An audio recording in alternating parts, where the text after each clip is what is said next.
Hello, everybody. You're looking live at Fansville, a college football utopia. Fansville. Where the rivers flow with ice-cold Dr. Pepper. Delicious. Where every day is Saturday and everyone's a fan, even babies. Fan babies. And the seasons never change because the only season is college football season. Get a taste of Fansville this fall during a college football game near you.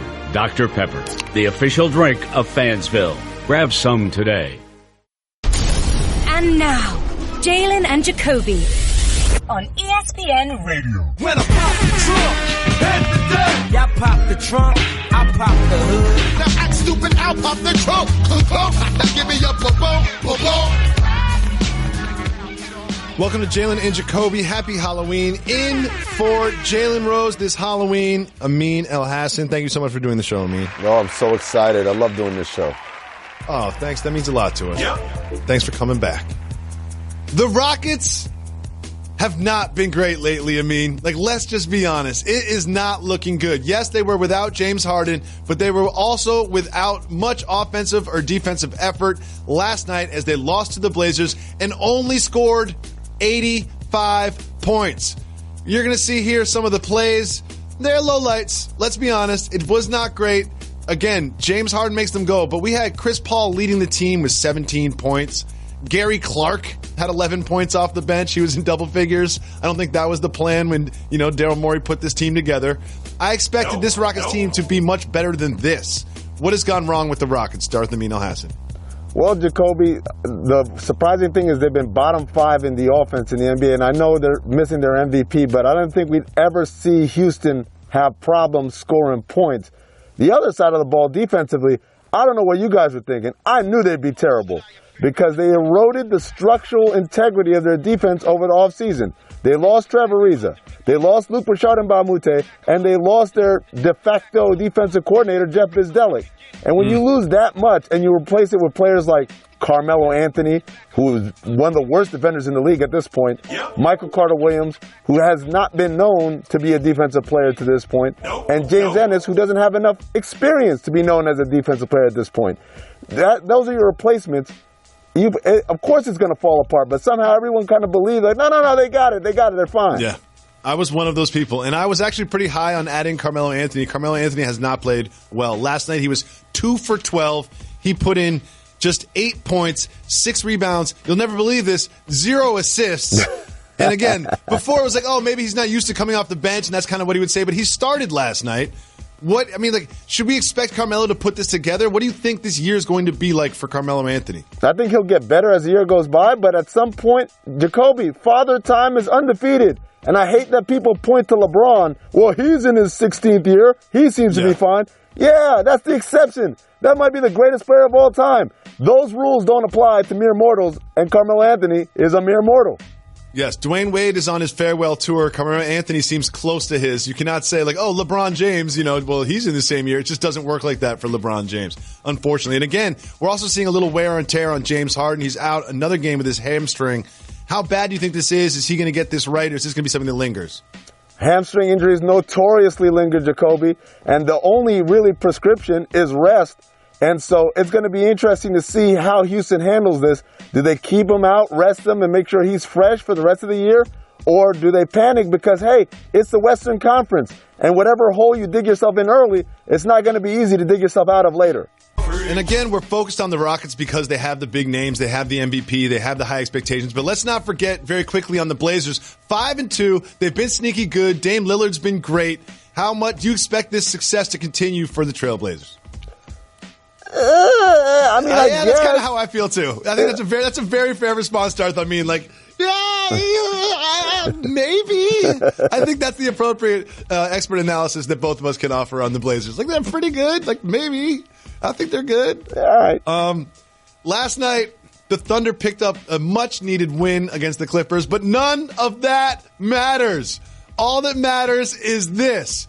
Everyone that follows the NBA closely knows that Russell Westbrook and Pat Beverly have a history. And here's Russell Westbrook taking them to the hole quite easily, especially Pat Beverly, doing the rockabye baby. Remember, Russell's a new father, about to have twins. And then we've got this. Pat Beverly taking it on Schroeder and then going with the rockabye. He kind of halfway did it. I liked Russell's better. But that wasn't the end of it. that wasn't the end of it at all.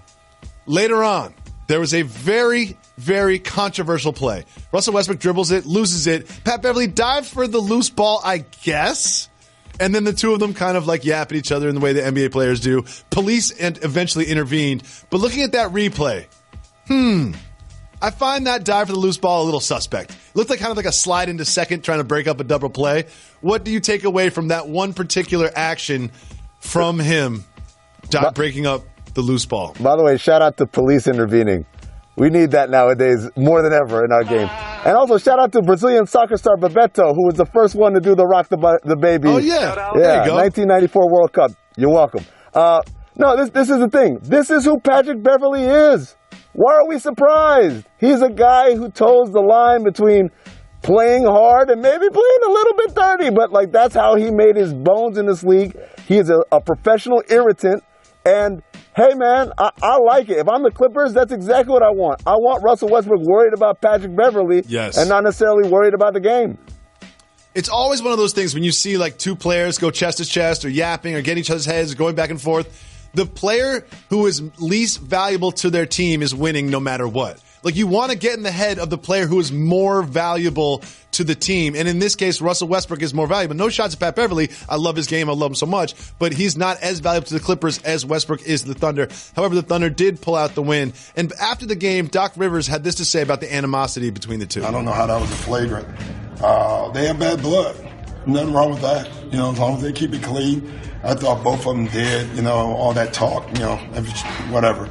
You know, but there's nothing wrong with not liking someone in the league. It's allowed, you know, in this day and time, and there's nothing wrong with it as long as guys keep it clean and play hard and play physical. Would remind me of 20 years ago. I always love it. All the old ex-players hate the fact that everyone likes each other now. They really do. They don't like go out and say it, but they say things like that, like it's allowed in today's game. It reminded me of 20 years ago. Do you think the NBA has gotten soft when it comes to interpersonal relationships? Here's my favorite part. It was always like this. Michael Jordan and Charles Oakley were best friends, and Patrick Ewing, they go out to dinner. Michael Jordan and Charles Barkley went out during the finals. They had a ball out in Chicago, and then they went and played finals games. This idea that we think of the past as, we all hated each other. It's a myth. It's a complete myth. I like this. I also like this. Just like if you think about it, just from like take a bird's eye view of the situation. It's like, okay, so you want people to not like each other. So your stance is like you want more hate in the world and less love. Like it just seems like on a very fun foundational level, I just don't agree with that. Look, if people like each other, if people get along, if people want to hang out, like why shouldn't they? I have no problem with friends being friends. None at all. I'm pro friends. Darth Amin. Pro friends. I give that a thumbs up. We have huge news out of Cleveland. I got breaking news here. The Cleveland Cavaliers won an NBA basketball contest, ladies and gentlemen. Yes! Although it was against the Hawks, they'll take it. They are now 1-6. However, while they do have one win, they still have 0 head coaches. Explain to our audience, Darth Amin, what exactly is going on between Larry Drew and the Cavaliers when it comes to the head coach position. Here's the deal.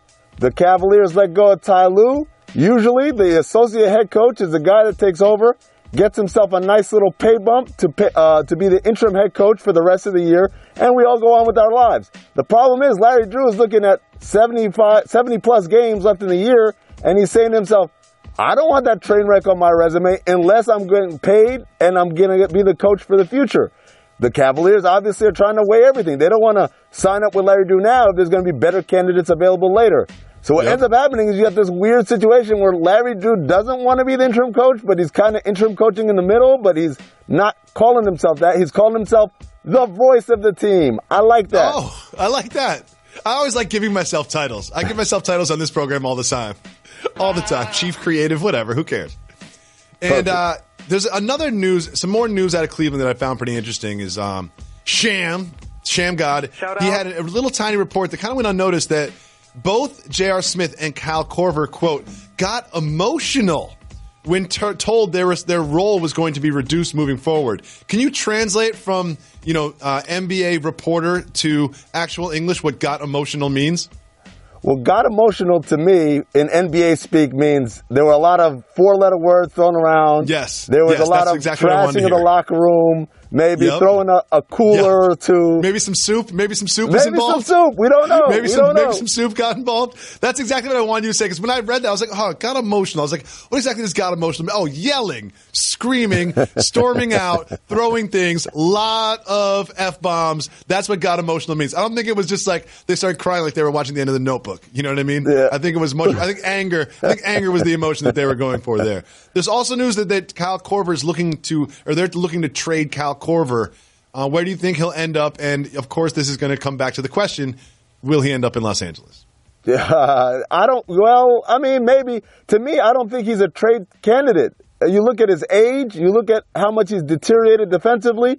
For just his shooting and basically nothing else, I think at this point he becomes a buyout candidate more likely than an actual trade candidate. I like that. The buyout market will be rich this year. Amin, I'm so excited for today's News That Matters. Sergei Savitsky and Oleg Beloguzov are two Russian scientists. They're very dedicated to their craft. They're so dedicated to studying Antarctica that they've spent years in Antarctica together studying science. Not only do they study science, they don't do it 24 hours a day. There's only, they sleep for probably 8. They've got 16 hours. They probably work for about 10. They eat a couple meals, and they spend the rest of their time, as one does in Antarctica when you're a scientist, reading books. And they've spent a lot of time together, and they've read a lot of books. There's no library to go to, so they've only got so many books. So what happens is Sergei kind of reads the book second, and Oleg reads them first. But Sergei does not like spoilers. So Oleg has already read these books. Sergei is reading them second. What's happening over time, over years, kind of getting on each other's nerves. Oleg started spoiling all of the books for Sergei. Yes, Sergei, not into spoilers. So what does Sergei do? He responds by taking a knife and plunging it into Oleg's heart. What? Oleg is recovering in a hospital. Where? But in Russia, actually. How did Good they question. get to home? I did enough research. Yeah, I think they flew him home so he could recover. Obviously, you have to break the two of them up. What do you think about Sergei's distaste for spoilers? Well, first of all, look, hey, Sergei, I'm with you, buddy. You don't mess around. I hate spoilers. Man, I want to go to movies knowing absolutely nothing about them. I'm not a spoiler guy. I don't understand people's need to reveal spoilers. Why do people do that? What joy does it give them to reveal, oh, you watched it or you read the book? Congratulations. Keep it to yourself. Well, if we and you were ever in Antarctica for years studying science, I would not spoil any books. I would not spoil any of the end of any books. And I wouldn't have to stab you. Thank you very much for not stabbing me, Darth Amin. And now, a thought from Geico Motorcycle. It took 15 minutes to purchase the gas station egg salad. Eat the gas station egg salad and regret the gas station egg salad as you presented numbers to the board. To add insult to injury, you could have used those 15 egg salad minutes to switch your motorcycle insurance to Geico. Uh-oh. Geico. 15 minutes could save you 15% or more on motorcycle insurance. Well, we saw the Raptors go up against the undefeated Bucks 2 nights ago, and then after that loss, they faced the 76ers, and they beat them. Kawhi Leonard had 31 points, but not just that, he played great defense. And when Ben Simmons was asked about the defense that Kawhi played, Ben Simmons said, quote, "His hands are huge, he's got long arms, he's a great defender, he's a freak." Amin, let's take a look at some of that defense that he's talking about. What exactly is it? Now that we've seen some games of Kawhi Leonard doing what he does on defense, how does he change the game when he's in it? Well, his activity and his IQ, those are the two things. Beyond his physical gifts, he's just an incredibly smart player. I heard Draymond Green say the other day, there's only two people, or there's the only other person in his category defensively is Kawhi Leonard. I kind of agree. Yeah. These two are the elite of the elite of the elite when you talk about not just being in the right place at the right time, but having the anticipation. Jacoby, so much of this game on the defensive end is just knowing patterns and what guys are going to do and making calculated risks, calculated gambles. And that's what Kawhi Leonard does.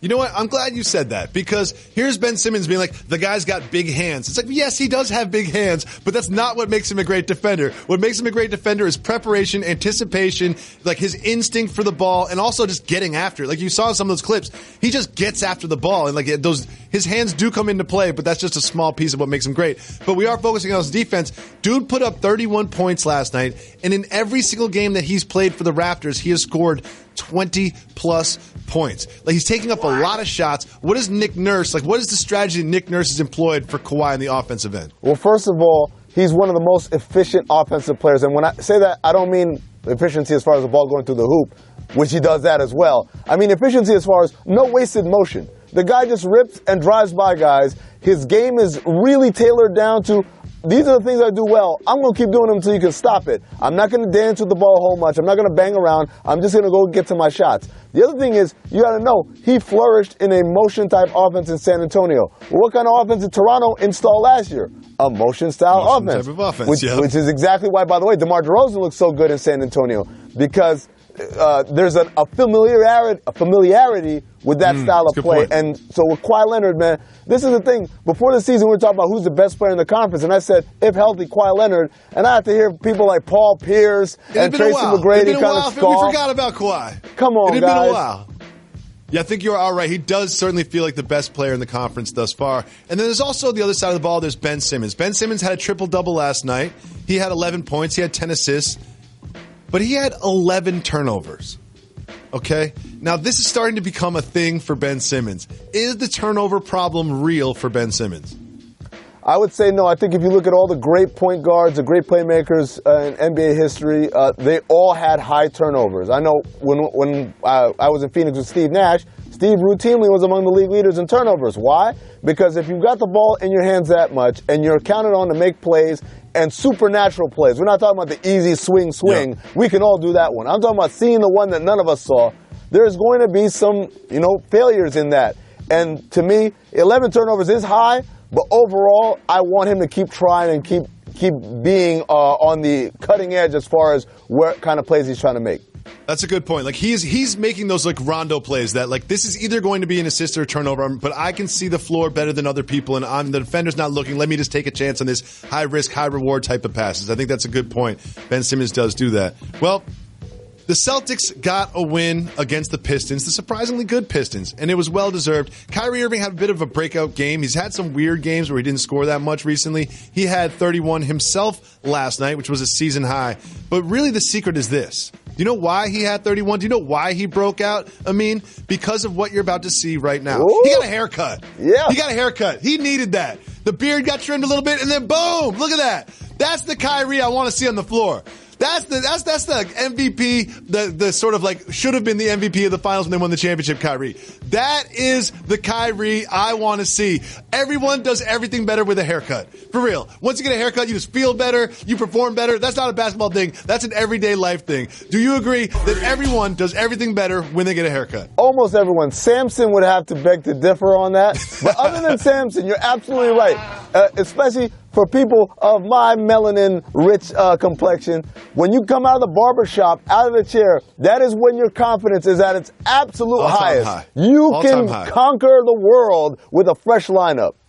I'm telling you, I really think that like 95% of Jalen Rose's success is based on his haircut. He gets haircuts all the time. His hairline looks perfect. Absolutely. So he just feels good when he's doing things and he performs well. Kyrie Irving is definitely going to take over now. Just watch what happens. I'm predicting it right now. Kyrie Irving's going to score 30 points in his next 3 games. The hair's low. Everything's sleek and aerodynamic. No more scruff. I'm excited for the future of Kyrie. Jacoby. Klay Thompson, who knows? If Klay Thompson does the same thing, he'll probably score 200 in a game. Jacoby, I'm telling you right now, especially when you're a guy like Kyrie Irving, you got that wonderful hairline that God bless you with. It's a sin. It's a sin to waste a hairline like that, just growing your hair all willy-nilly. You got to stay fresh. For those of us who can't stay fresh like that anymore.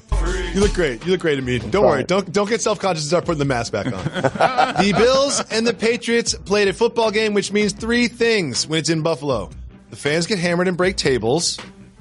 The Bills get beat by the Patriots, and someone throws an adult sex toy on the field. What? This year, that someone was Michael Abdullah. Well, guess what? Michael Abdullah was arrested, and he was charged, and he had to pay bail. And he now has to return to court. I mean, if you were his attorney, how would you defend his innocence since he has pled not guilty?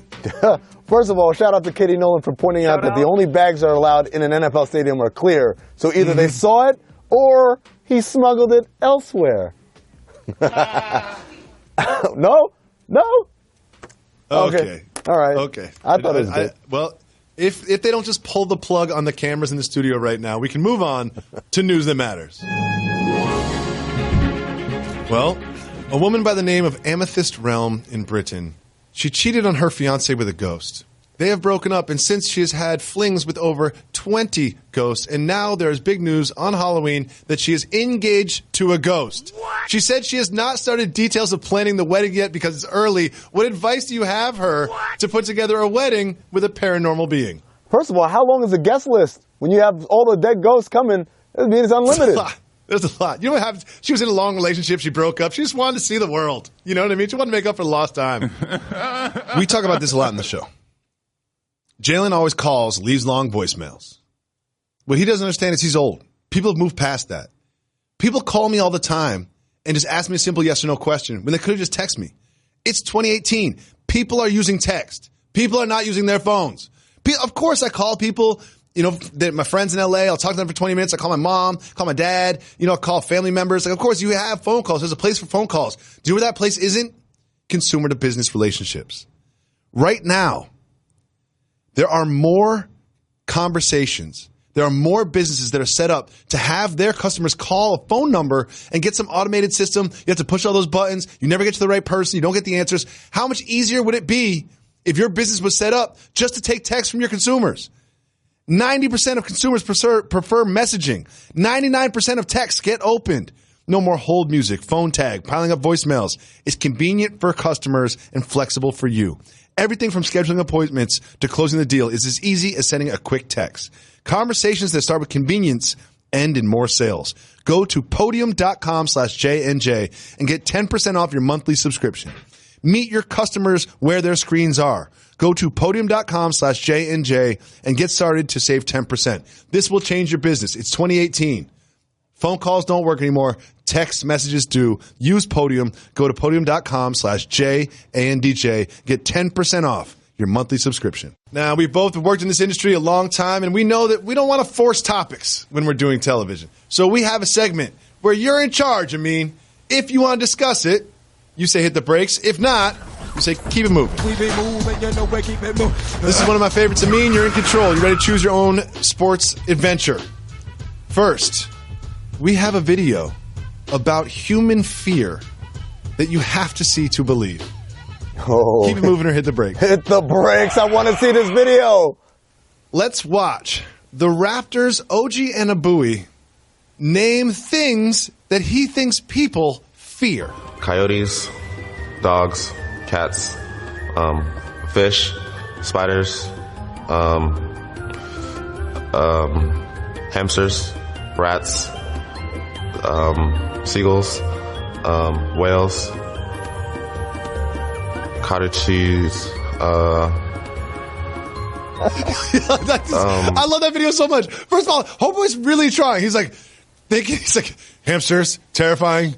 Whales. It's like, what? Yeah. Whales? Did you notice that he only named animals too? Like, he really stuck to the script. This is what happened. He started with naming scary animals, and then he forgot what he was doing, so he started naming pets. Then he said, no, we're not doing pets. We're doing animals. So he went back to animals, and then at some point he said, no, we're not just doing animals. We're doing all scary things. Cottage cheese. That's the answer.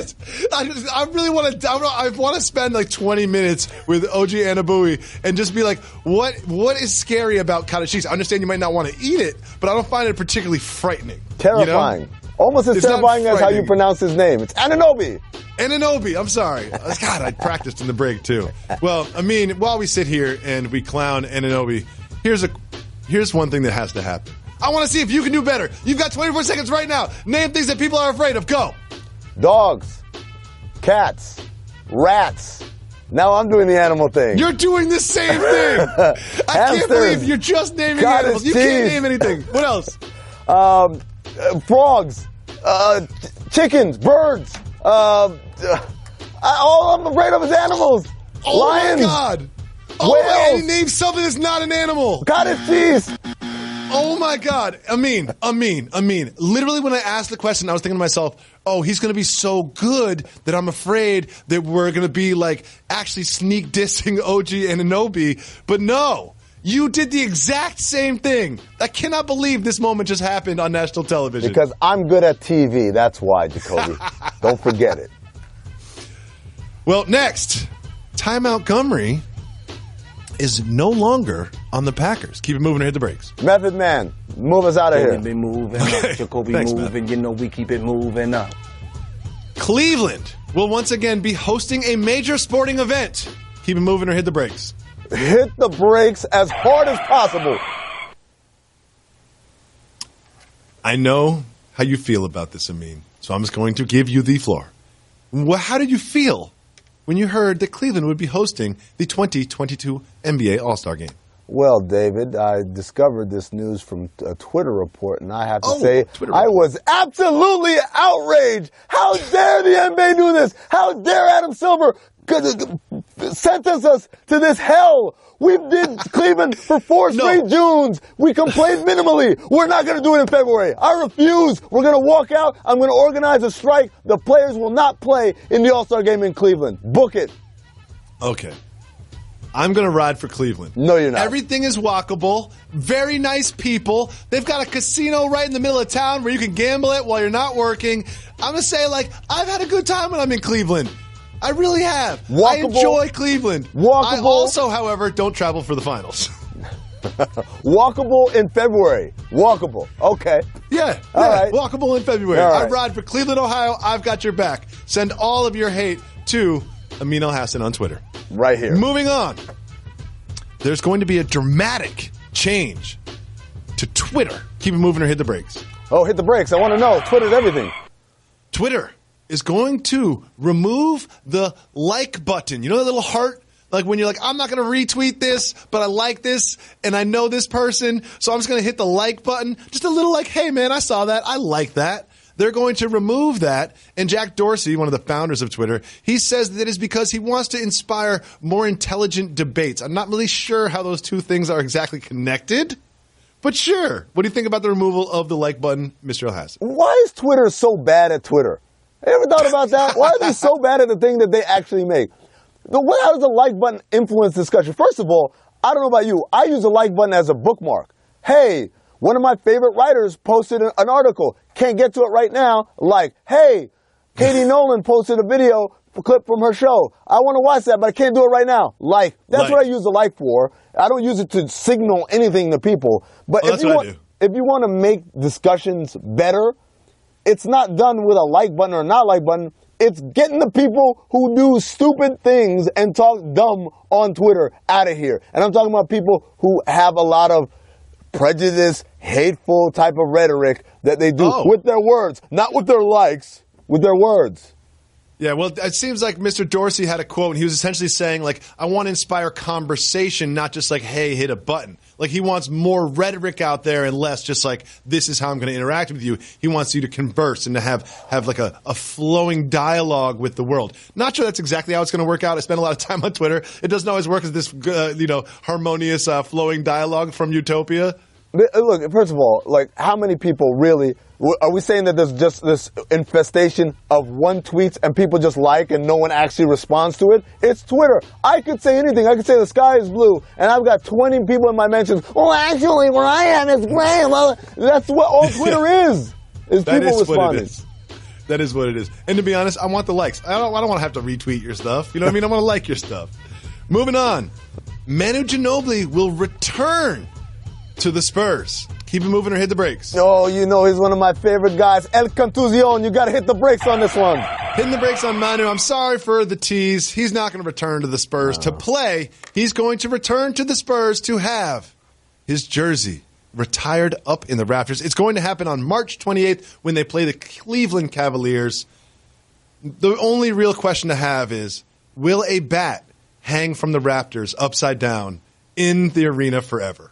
First of all, that happened, I believe, it was on Halloween. It happened on Halloween Day when that happened. Also, Also, PETA are not very happy about that joke, so let's be sensitive. No, bats hang upside down. I mean, a live bat, dude. I mean, a live bat, like as ceremoniously hanging upside down from the Raptors. PETA, don't come after me on this one. I meant a bat is just going to naturally be there and be alive and be thriving inside the arena.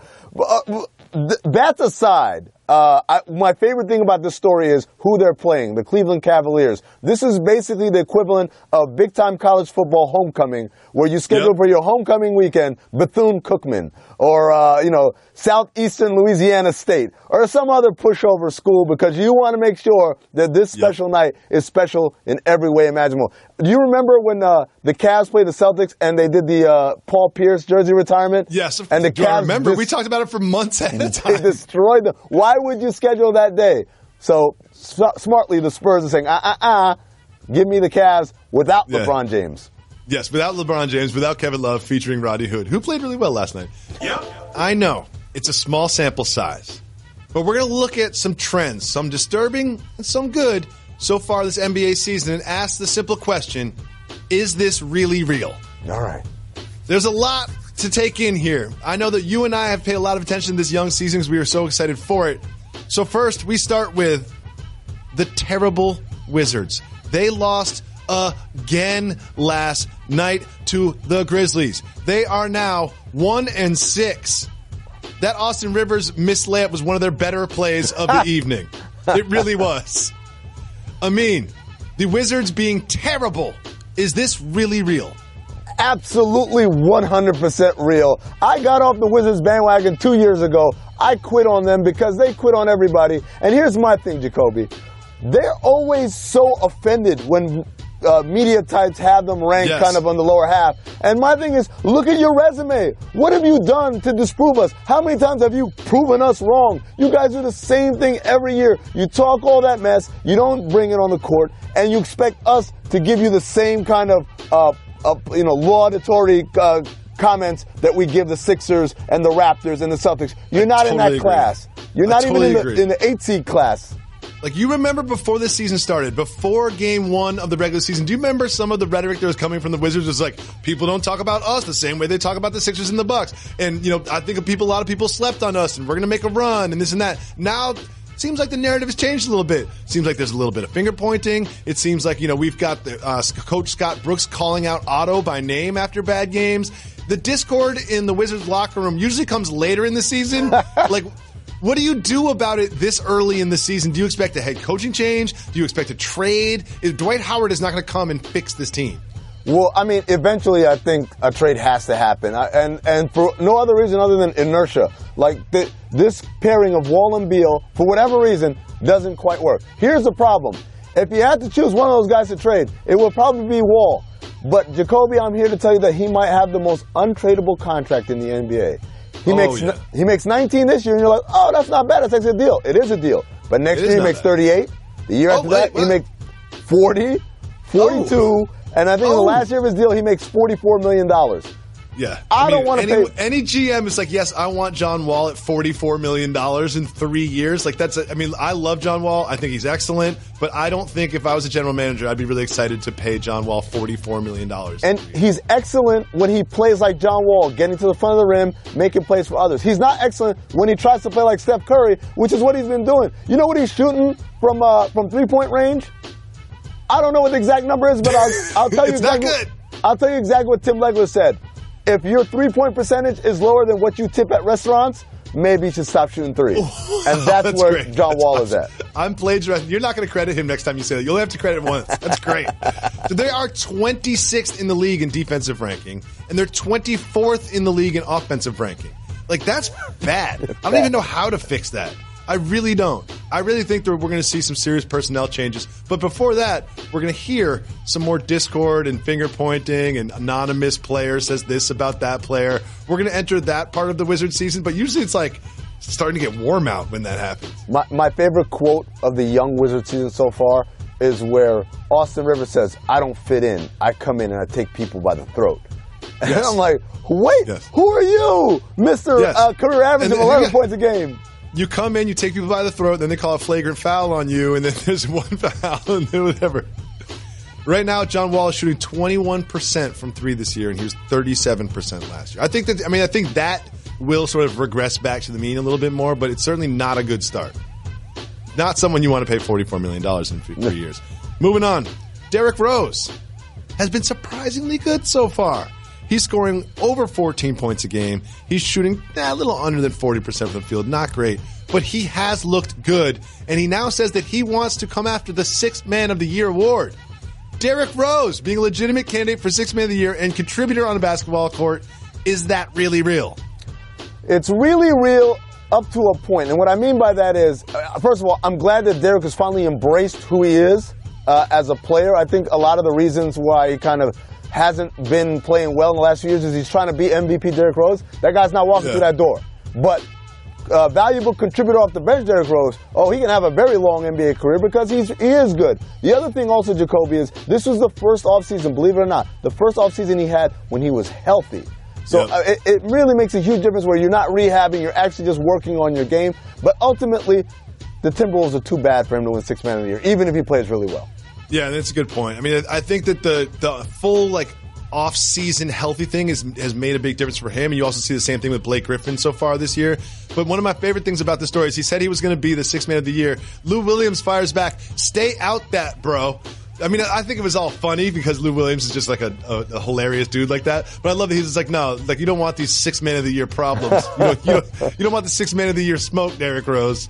It reminds me of the scene in Anchorman where all the different news crews are showing up, and then the PBS guys show up. That's what Sixth Man of the Year is in this Royal Rumble. That's what Derrick Rose is in the Royal Rumble for the Sixth Man of the Year. Moving on, the Kings defeated the Magic. They are now 5-3. Not just that. They're 14th in the NBA in offense, 15th in the NBA in defense. Now, you might say that means they're a mediocre, middle-of-the-pack team, but that's great for the Sacramento Kings. Being a middle-of-the-pack, mediocre team is a huge success for the Sacramento Kings. Is this really real? No. Look, I mean, they're better. They're better. Look, let me not rain on their parade. They're better, and they're taking advantage of their youth and their athleticism to really run teams out of the gym. But ultimately, come on, man. We know they're going to mess this up sooner or later. You don't believe in the Vladfather? No, I don't. I will say this.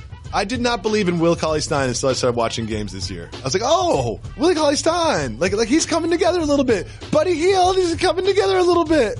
I kind of like it. Let me tell you something about Willie Cauley-Stein.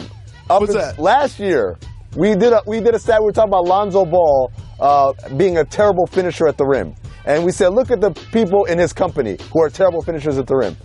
Two of them were Sacramento Kings. One was Frank Mason, and the other was Willie Cauley-Stein. That was last year.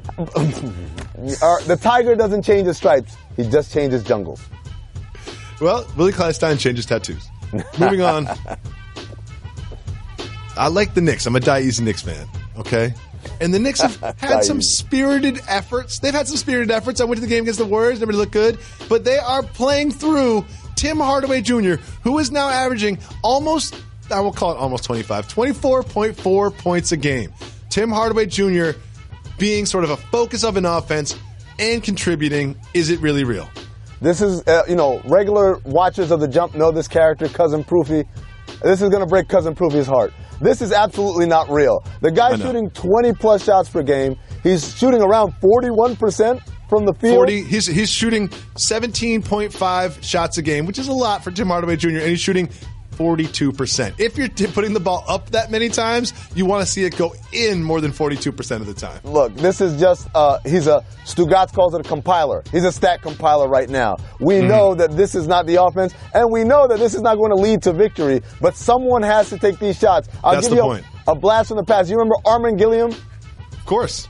The Hammer. Armin Gilliam averaged 20 and 10 for the New Jersey Nets. And I remember Charles Barkley said, anyone could average 20 and 10 for the New Jersey Nets because they're so bad. Someone has to score. Yep. There's the thing, it's like, all right, so one of the things that's confused me is they're like, Enes Kanter, we're rebuilding, we're going to reduce your role. It's like, well, who's going to score then? Like Ennis Cantor's like probably they have two people that can like really, really score. Tim Hardaway Jr. and Ennis Cantor. So you're going to reduce Ennis Cantor's role. So who's going to score the basketball into the basket then? Mitchell Robinson, a.k.a. SWAT Man. Shout out to my guy, Elite, the producer. That's the nickname. It's terrible, but we're running with it. SWAT Man? That's what we're doing? SWAT Man is the nickname. SWAT Man sounds like the 756 superhero in the Marvel universe. Avenger, yeah. Like they couldn't come up with anything else. They're like, this is SWAT Man. Like, SWAT Man? When everybody else evaporated because of Thanos snapping his fingers, spoiler alert, they got SWAT Man to save the day. Well, hopefully Sergey from Antarctica doesn't hear you spoil that movie for you because he will stab you in the heart. Now, this one's a bit of a reach, I can't even lie. But the Grizzlies beat the Wizards, who we've already established is terrible, but they did improve to 4-2. Hot Grizzlies, is this really real? Really, really, really real. Cheryl Lynn, to be real. What? Yes. Whoa. Sell me on Hot Grizzlies, because I ain't buying. Okay, so the Memphis Grizzlies, for a good decade, were a playoff team, flirting with 50 wins, get in there, be it ugly out in the playoffs, in the first or second round, even in the conference finals once, right? And then last year, Mike Conley gets hurt, misses almost entire season, and they were terrible. And everyone seemed to have forgotten that they were good once upon a time, and it wasn't that long ago. It's just they weren't healthy. But guess what? I was dying all summer long to talk about the moves they did. I love picking up Kyle Anderson. I love trading for Garrett Temple, and I absolutely love drafting Jaren Jackson Jr., the son of... He is the future of the Memphis Grizzlies, and even in his infancy right here, he's barely 19, but he's already paying dividends. The Grizzlies are not going to be a conference finalist. They're not going to go they're not going to win a division, but they're tough. They play well on both sides of the floor. They're disciplined. and they got let me tell you replenished. something. Here's one thing that's an indicator of whether or not this is really real.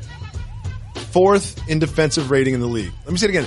They have the 4th best defense in the league. If you were to say, like, what are some great defensive teams, I wouldn't name the Grizzlies, but now I might name the Grizzlies. Like, that does make a difference. If you look at successful teams, there is rarely a successful team that's not the Cavaliers from the past couple of years that is really bad on defense but still high in the standings. Like, it just doesn't happen. Grit and grind is alive and well. Finally, Kemba Walker, 2nd in points per game in the NBA, second to Wardell Stephen Curry. He's averaging over 30 points a game. He is in a contract year. Is this really real?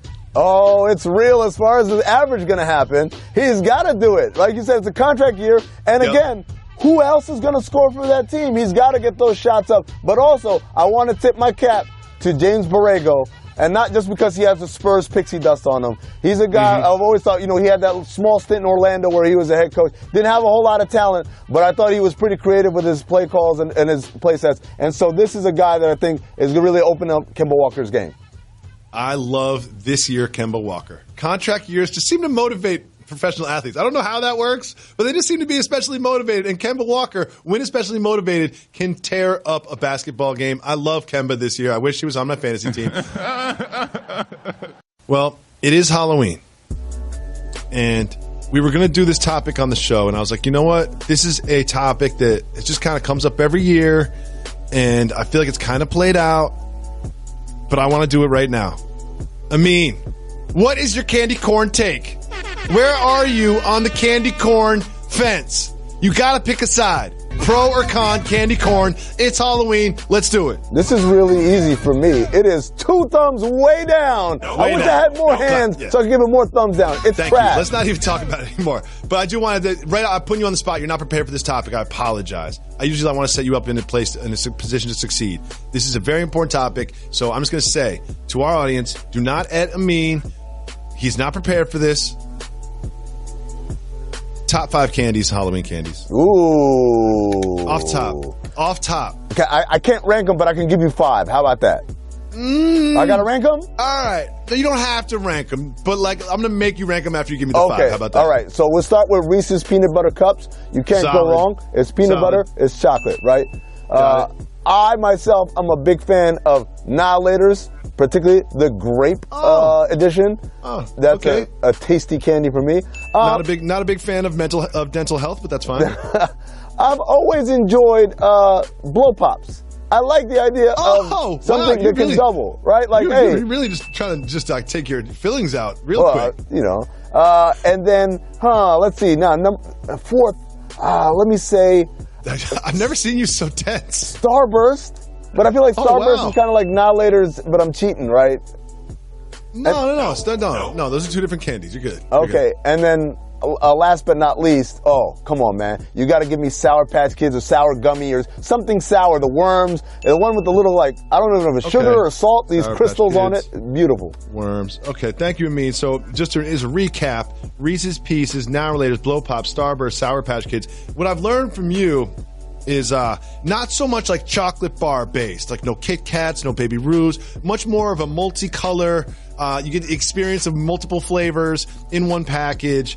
And the thing I do have a problem though with the Starburst, I do love Starburst. However, I've noticed that the Halloween size Starburst, they actually only come with 2 in a package. What? And that's not enough. Yeah. No. Yeah. I got kids, man. So what happens is, you got kids too. The Starburst, they give you 2 in a little package, and I feel like 2 is not a full serving of Starburst. Like, I need at least 3, and they're all the same color.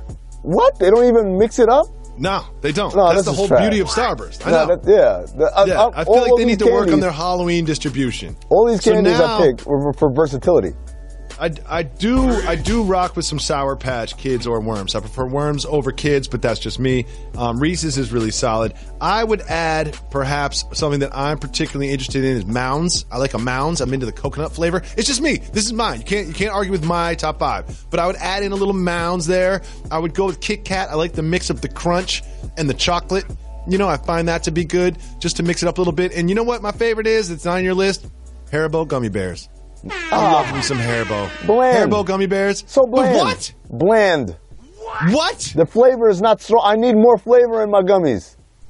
Listen, let me tell you something. We work in sports media. And a lot of time in sports media, they manufacture sort of like debates. You know what I mean? Let's be honest. They'll take people behind the curtain. Sometimes you kind of emphasize things a little bit more because debates and contention is good for television. But let me tell you something. You are so wrong about the gummy bears, dog. What? Haribo gummy bears are the perfect candy. I might even put them at number 1. No. I once considered going to the plant, just to the source, getting to the plug when I was in Switzerland. I believe they're made in Switzerland. You get these things are so delicious. They have different flavors. They come with in a pack. You're talking about Starburst. You get 2 Starbursts. I'm getting 10, 12 gummy bears in the Halloween package of gummy bears. And you know the ones I'm talking about with the trees and on the side, Haribo. You're calling that bland. David Jacoby, let me explain something to you. Halloween and candy is about getting the most destructive form of sugar injected into you via an oral ingestion, right? You can't bring me something from Europe that's all fancy and special ingredients. Okay. I need good old-fashioned American, gluttony. That's the word I'm looking for. Okay, well, let me say this. Have you ever licked the back of a gummy bear and then stuck it on your nose? I have not. You're not living. That thing will stick there like glue. You're not living. You lick it. Next time you're with your kids, you got gummy bears, take a gummy bear, lick the back, stick it on your forehead. Take another one, stick it on your nose. Take another one, stick it on your cheek. Laughing for days. That's 20 minutes right there of entertainment. 20 minutes of entertainment. I'm not trying to 20 minutes of entertainment right there. Oh, I eat them. Of course I eat them. I would never let a gummy bear go to waste. I love Haribo gummy bears so much. Bland.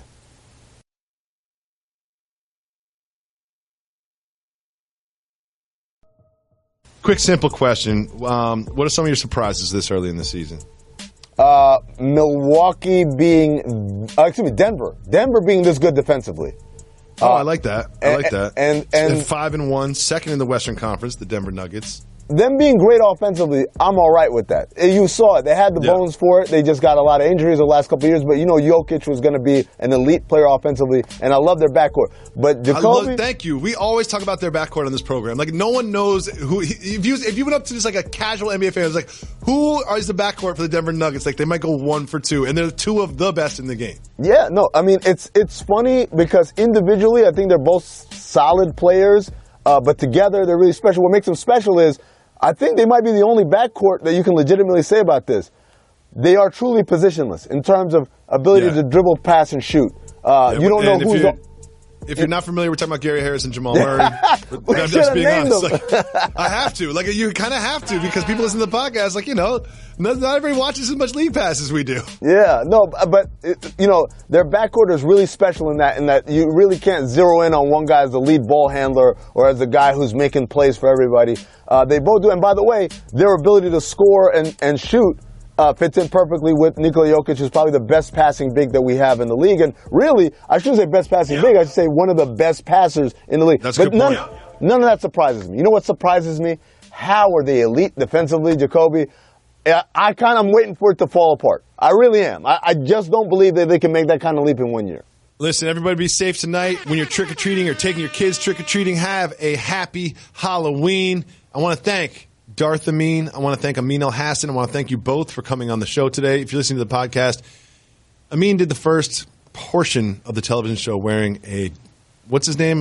Darth Ryu. What's his name? I forgot his name. Kylo Ren. Kylo Ren, yeah. I really like Kylo Ren, too. Yeah. Complicated. It is. Well, he wore the Kylo Ren mask, one of my favorite characters in the Star Wars universe. Before we go, can you give us an update on the latest Star Wars? Yeah, the next one's coming out December 2019, so we got a ways to go. And can you give us like a plot teaser or something? You know what it's around? What's it about? They guard this stuff like a state secret. Seriously? Oh my God! I've been to the Star Wars convention where they have the actors on stage, and every time someone asks them a question, by the way, in a pre-written Q&A, they have to look over at the cop basically who lets them know like, yes, you can answer this, and no, you can't. Wow.